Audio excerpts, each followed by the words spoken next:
Before going into women being seen as monsters, let's first define what a monster in films tend to look like. A monster is either physically or mentally detestable, often an aberration in appearance and behavior.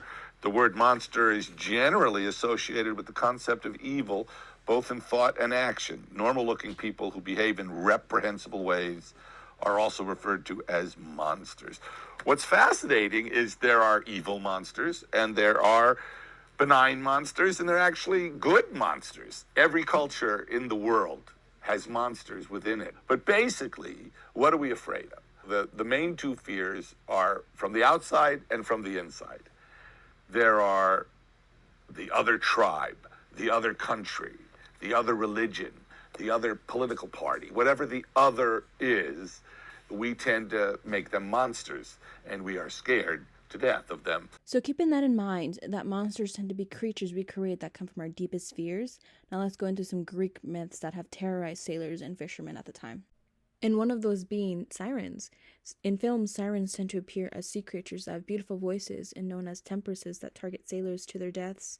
But although sirens and mermaids are used interchangeable, they are in fact different creatures. In Greek myths, sirens take the appearance of harpies, a hybrid body of a woman and a griffin. The tale goes that they live in a rocky island and sing beautiful songs that lead sailors to their deaths. Mermaids, on the other hand, are known to be very kind and loving compared to the sirens. They're often depicted as being helpful to sailors, as shown in The Little Mermaid, where they have a young girl saving the life of a sailor prince, where Ariel is shown very worried for the well-being of the sailor. And at times, they are appeared to be fearful of humankind, as shown in this clip. That is that. Seagull? What? Oh, you went up to the surface again, didn't you? Didn't you? Nothing happened. Oh, Ariel, how many times must we go through this? You could have been seen by one of those barbarians, by one of those humans. Daddy, they're not barbarians. They're dangerous. Do you think I want to see my youngest daughter snared by some fish-eater's hook? We can also see their fear in this clip as well. Is it true you rescued a human from drowning? Daddy, I had to. Contact between the human world and the mer world is strictly forbidden. Ariel, you know that. Everyone knows that. He would have died. One less human to worry about. You don't even know him. Know him? I don't have to know him. They're all the same. Spineless, savage, harpooning fish eaters, incapable of any feeling. So this showcases even more the superiority of humanity over creatures, as their merfolk refer to them as fish eaters, quite the opposite of sirens, whose sailors are warned of and even fearful of them. Now looking back into the appearances of both creatures, the main obvious difference is the tail and the bird wings. One is dependent on something to survive and unable to escape, while the other has wings in which they are free and could be independent to do whatever they wished. Now switching gears to another independent figure that is feared is the story of Lilith. Now there's a lot of versions of her story, but what stays consistent is that she's the first wife of Adam. She started to have problems with Adam when he made efforts of dominance over her, which she disagreed with since she wanted equality between them. So she left the Garden of Eden, but because she left, she was unable to bear children as punishment. This creating stories of her killing other mothers' children out of revenge. She's sometimes referred to as the devil or monster, but what remains interesting about her is how she's portrayed. In many art and images of her, she has wings or horns, which showcases even more that some women in films that have wings are shown to be independent, fierce, but also fearful and evil. Now, you can say, she looks very familiar. Who does she look like? Well, the answer to that is Maleficent. Now, Maleficent, who has been a villain since 1959, the cruel witch that cursed a poor baby, yet another evil woman going after children. So what is another connection that Maleficent has to women being portrayed as monsters? Well, let's look at a scene in Maleficent where she is in a fight with the king who betrayed her. How does it feel, to be a fairy creature without wings?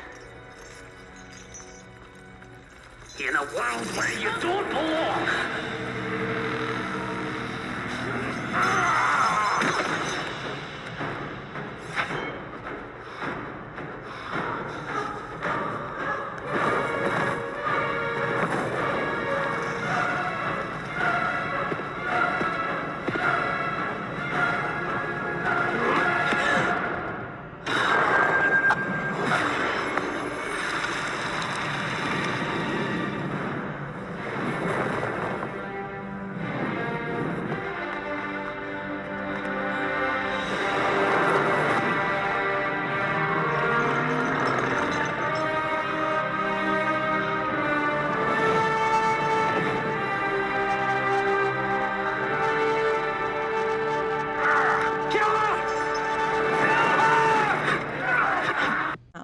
looking back on that scene, you can say, yeah, I see she has wings as well, portrayed as an independent woman, empowering so many, but still wearing evil-like clothing. But what else is also interesting to look at is how the king belittles her.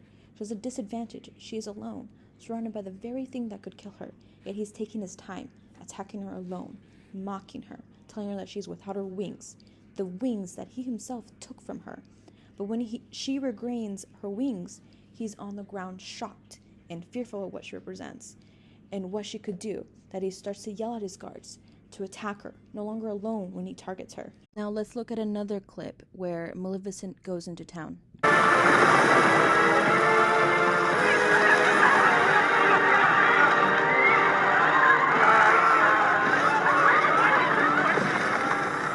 Pitchforks. Humans are hilarious.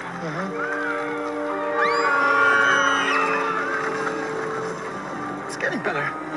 Now looking back, her creature-like appearance with her wings big and strong and her horns, people continue to fear her even after the battle with the king, and not being evil at all.